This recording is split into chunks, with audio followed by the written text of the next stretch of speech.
국민의힘의 혼란 제3지대도 영향을 미치고 있죠. 특히 안철수 후보의 지지율 상승세가 심상치 않은데요. 국민의힘 내분에 따른 반사이익이 아니냐 이런 평가도 있습니다. 안 후보는 반사이익도 준비된 후보만 가능하다 이렇게 말을 했고요. 단일화에 대해서는 여전히 선을 그었습니다. 관련 내용을 톡쏘는 정치에서 짚어봅니다.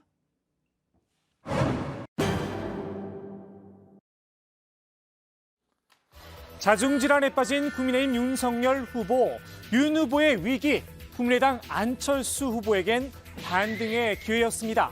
최근 일부 여론조사에선 지지율 10%의 벽을 뚫기도 했죠. 오늘 나온 조사에선 12.9%를 기록했습니다. 정치권에선 반사이익일 뿐이란 평가도 나오는데요. 안철수 국민의당 후보가 이따손 치더라도 현재는 윤석열 후보에다 빠진 지지율의 일부를 가져가서 반사이익을 누리고 있을 뿐이지 본인의 뭔가로 획득한 건 아니기 때문에 지금 안철수 후보 지지율이 오르는 거는 뭐 반사 효과인 측면이 크고요. 이제 반사 효과를 넘어서 후보를 대체할 수 있을 정도의 즉 보수 진영의 이 후보를 대체할 수 있을 정도의 파괴력을 보이느냐는 지켜봐야 될 겁니다. 안 후보의 생각은 조금 다릅니다. 반사 이익도 준비가 돼 있어야 누릴 수 있다는 겁니다.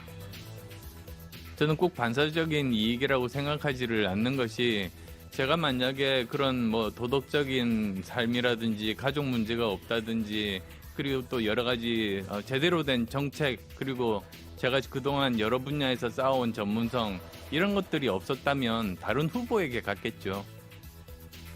더 좋은 정권 교체, 새롭게 준비된 안철수.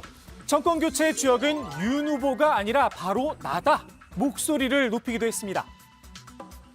저만이 이재명 후보를 이길 수 있는 그런 후보라고 믿습니다. 제가 정권 교체의 주역이 되겠습니다. 민주당 이재명 후보와 양강 구도를 만들어 보겠다는 심산인 듯합니다. 중요한 건 정권 교체를 바라는 이들, 보수층의 생각이겠죠. 일단 안 후보가 댐 역할을 하고 있다는 분석이 나옵니다. 지금 보수 진영 야권 입장에서 볼 때는 안 대표의 부상이 반길 건 아니지만은 최악은 아니다. 말하자면은 윤석열 후보한테도 불만을 가진 사람들이 있을 거 아닙니까? 그분들이 이재명 후보한테로 넘어가지 못하게 하는 댐 역할을 하고 있는 거죠. 안 후보 입장에선 댐에 더 많은 물기를 대야겠죠. 윤 후보가 흔들리는 틈을 타 반사 이익을 확실히 누리겠다는 계산인 듯합니다. 윤 후보의 지지층을 적극 공략했는데요. 그제 TK 지역을 방문한 데 이어 어제는 대한노인회를 찾았습니다. TK와 노인층, 윤 후보의 핵심 기반에 숟가락을 들이민 겁니다. 코로나19 때문에 가장 고통을 받고 힘드신 분들이 바로 어르신 세대분들 아니시겠습니까? 제대로 저희들 정리된 노인 정책들, 노인 복지 정책 발표하도록 하겠습니다. 이번 대선에 캐스팅 보트를 줬다는 평가를 받고 있죠. 2030 세대 공약도 잊지 않았습니다. 대학로를 찾아 직접 소통에 나섰습니다. 이제 웨딩홀 알바에서 웨딩홀 잠깐 했었습니다. 해보니까 어떻던가요? 돈 버는 게 쉽지가 않네요. 돈 버는 게 쉽지 않아요. 아니 저는 그 식당 홍보하려고 호랑이 탈 쓰고 갔는데 하필이면 막 눈이 펑펑 내리는 날 그 가가지고 사람이 없어요. 네. 몇 장 못 나눠주고 와가지고 돈도 잘 못 받았어요. 마침 2030 세대를 대상으로 한 대선 여론조사 결과가 나왔는데요. 오차범위 아니긴 하지만 안 후보가 윤 후보를 앞섰습니다. 안 후보의 적극적인 구애, 일단 2030 세대에겐 어느 정도 통한 듯 싶습니다. 흔들려 떨어져 나온 윤 후보의 지지층만으론 지지율 상승에 한계가 있겠죠. 안 후보만의 필살기가 필요한데요. 안 후보가 내세운 본인만의 특장점, 바로 과학이대, 과학기술 대통령입니다. 중국과 독일의 성장을 이끈 시진핑과 메르켈 모두 이과 출신이라는 점을 강조했습니다. 사실에 근거해서 과학적인 사고방식으로 문제 해결에 집중하는 게 그게 이과 리더십이거든요. 그래서 사회 문제 자체를 풀고 세상을 바꾸는 데 관심을 집중시키는 그런 리더십. 양자화학 박사 출신인 메르켈 전 독일 총리, 코로나19 사태가 터지자 직접 기초 감염 재생산수 개념을 설명하며 국민들의 이해를 구하기도 했죠. Schon wenn wir darauf kommen, dass jeder 1,1 Menschen ansteckt, dann sind wir im Oktober wieder an der Leistungsfähigkeit unseres Gesundheitssystems mit den angenommenen Intensivbetten.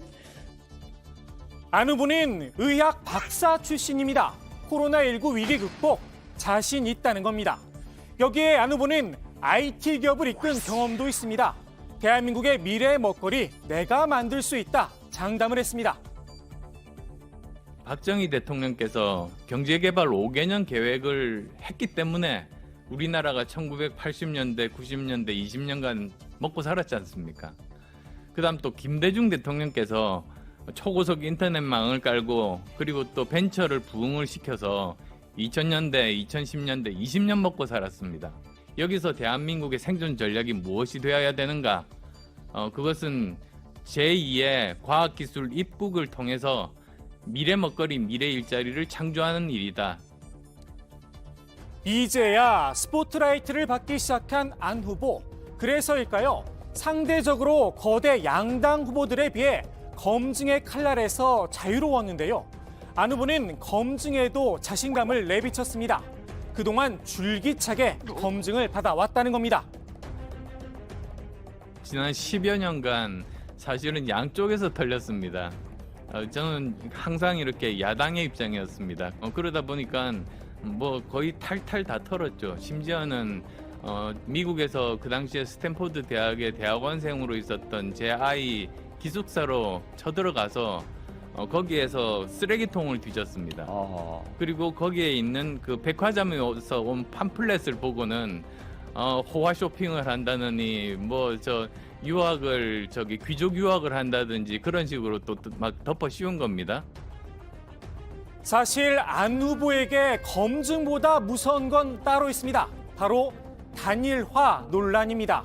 처음 정치에 발을 들였을 때부터 단일화 문제가 꼬리표처럼 따라붙었죠. 한 번도 단일화의 주인공이 된 적이 없다는 점은 안 비밀입니다. 때문에 또 철수란 별명까지 생겼었는데요. 안 후보가 내놓은 해법 마라톤이었습니다. 무슨 일이 있어도 완주하겠다. 정치적 의지를 다진 겁니다. 100만 보짜리 다리. 이번 대선도 마찬가지입니다. 대통령이 되려고 나왔다. 완주 의사를 분명히 했는데요. 정작 정치권에선 벌써 단일화 문제를 놓고 감놔라, 배놔라, 야단 법석입니다. 안철수 후보도 어느 시점에 있어서는 윤석열 후보와의 단일화 협상 테이블에 적극적으로 나설 것으로 예상이 되고요. 저는 안철수 후보가 윤석열 후보보다는 이재명 후보와 결합할 수 있다고 봅니다. 여러 번 밝혔습니다만 그 헛된 꿈 꾸지 마십시오. 안 후보와 국민의당 입장에선 답답할 노릇일 듯합니다.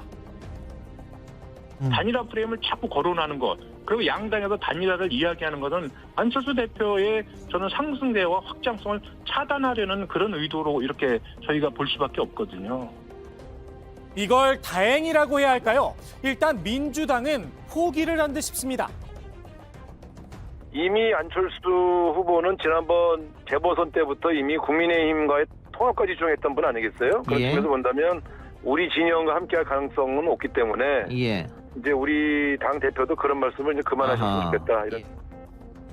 국민의힘도 단일화 논의는 정치 도의상 맞지 않다. 일단 선을 그었습니다.